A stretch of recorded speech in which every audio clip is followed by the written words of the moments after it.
have a dream that one day, down in Alabama, with its vicious racists, with its governor having his lips dripping with the words of interposition and nullification, one day right there in Alabama, little black boys and black girls will be able to join hands with little white boys and white girls as sisters and brothers. I have a dream today.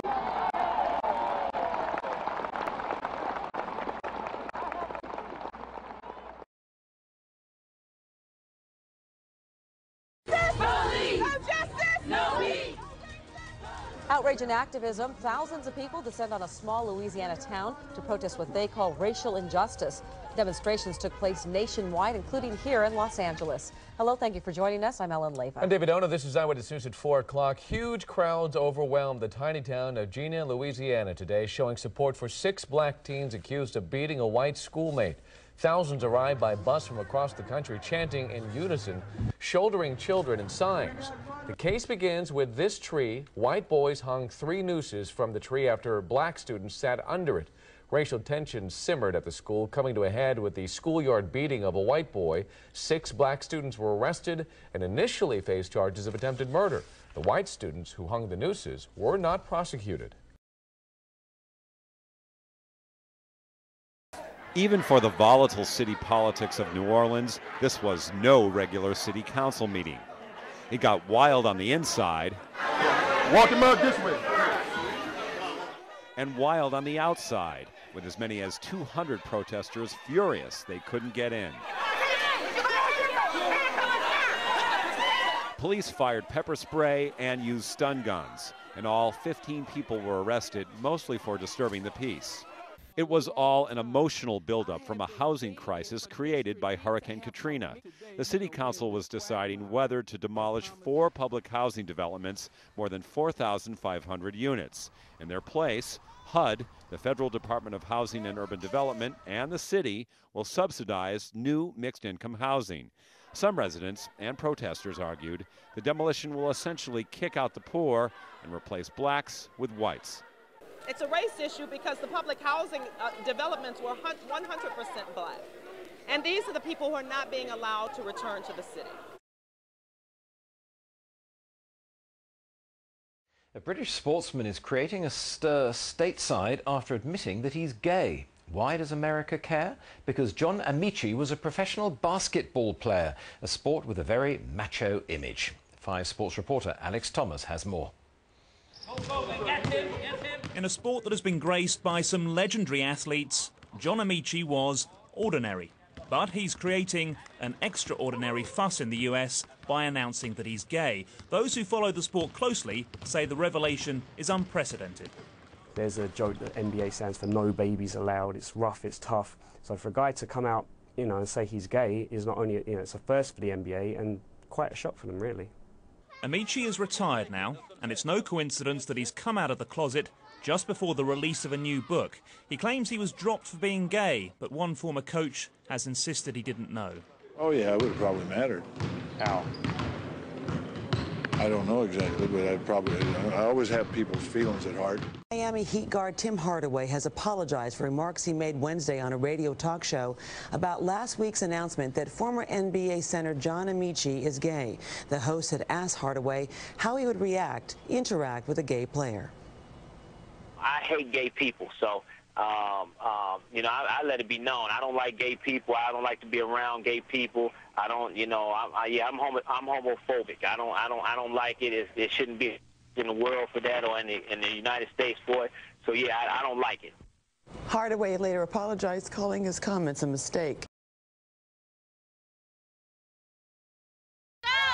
He's feared. He's revered.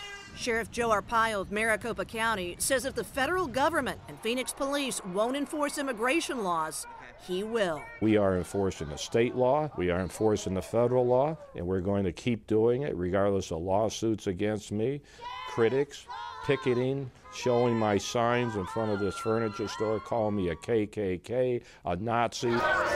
For the past several weeks, protests have been erupting in an unlikely place every Saturday, outside this furniture store.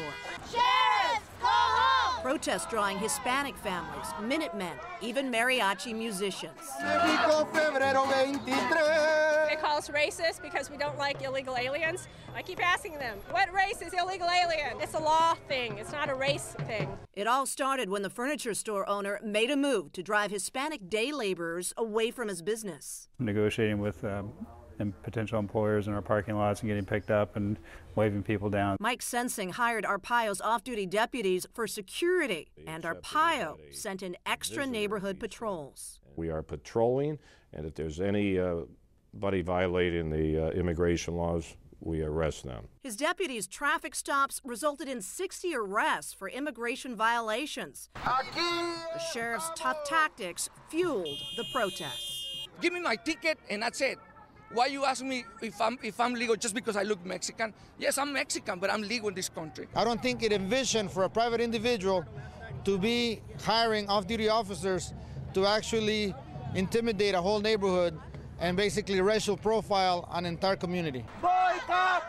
As tense as the debate is right now, it's expected to become even more heated come January 1st. January 1st! Hasta la vista, baby! That's when a new law takes effect here, allowing the state of Arizona and Sheriff Arpaio to punish businesses that knowingly hire undocumented workers. Also expected in the new year, Public meeting is a sham! a decision on whether Phoenix's police department, which is separate from Sheriff Arpaio's department, should also be given more authority to crack down on illegal immigrants. I've lost some support, possibly, with the Hispanic community.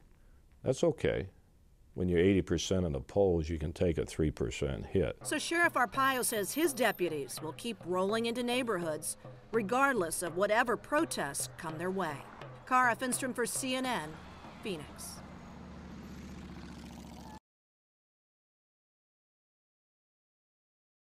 I am absolutely in favor of civil unions with full equality of benefits, rights, and privileges. Barack Obama was also non-committal on same-sex marriage, but he did say federal rights, the over 1,100 rights that right now are not being given to same-sex couples, I think that's unacceptable, and as President of the United States, I'm going to fight hard to make sure that those rights are available. John Edwards says his concern is helping our children adapt. The kids who go to public schools need to understand why same-sex couples are the parents of some of the children.